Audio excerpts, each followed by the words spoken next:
जिला स्तरीय प्राकृतिक विपर्यय मुकाबिला और परिचालना कमिटी बैठक नवरंगपुर जिलापाल डॉक्टर कमल लोचन मिश्र अध्यक्षतार जिला स्तरीय प्राकृतिक विपर्यय मुकाबिला और परिचालना कमिटी एक बैठक अनुष्ठित होता।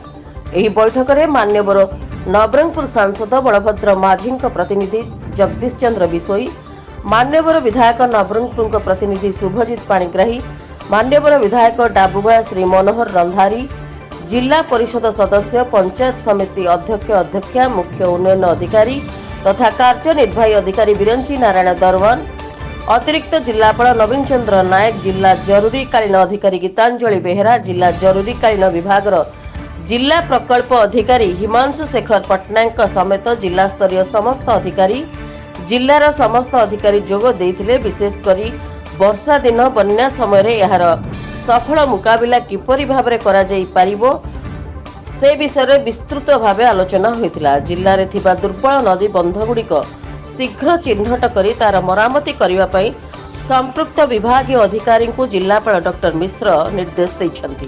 विशेषकर बन्या प्रवण अंचल गुड़िकरे पर्याप्त परिमाण रे चाउल, किरोसिन, चूड़ा, गुड़, गोखाद्य, औषध व्यतीत शुद्ध पानीय जल एवं स्वास्थ्य परिमल व्यवस्था उपरे यथा संभव आगुआ पदक्षेप ग्रहण करिया पई संपृक्त अधिकारी मानकु जिलापाल परामर्श देइथिले।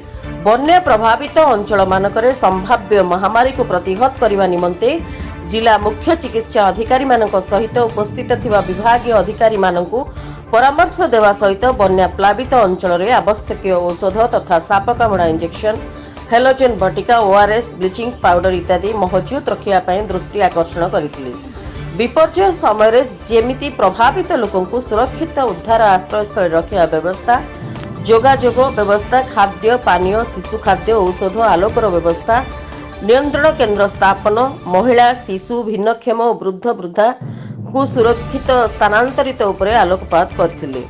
वर्षा पूर्व नदीबंध खाई मरामती, सहरांचल रे नाଳ सफाई और मरामती, पाइप द्वारा विशुद्ध विशोधित जल जोगाण, नलकूप विशोधन, दुर्गम अंचल रे अत्यावश्यक सामग्री मौजूद रखिबा एवं विपर्यय समय रे रास्ता अवरोध को हटाइबा पई संपृक्त अधिकारी मानको सतर्क रहिबा पई परामर्श देइथिले। सेहीपरि बन्या बात्या परे परे विपर्यय परवर्ती समय रे सड़क परिष्कार, अर्थभग्न विद्युत खुंटगुड़िकर मरामती और पुनरुद्धार आदि समस्त प्रकार कार्य युद्धकालीन भित्तिरे करिया पई विभागीय अधिकारी को परामर्श देइथिले।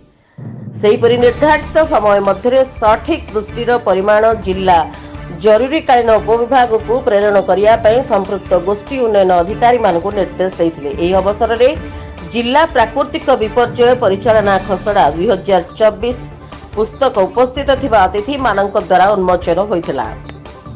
उमरकोटरू हरिहर सतपथी रिपोर्ट, रिपब्लिक ओडिशा, साधारण लोकंक स्वर।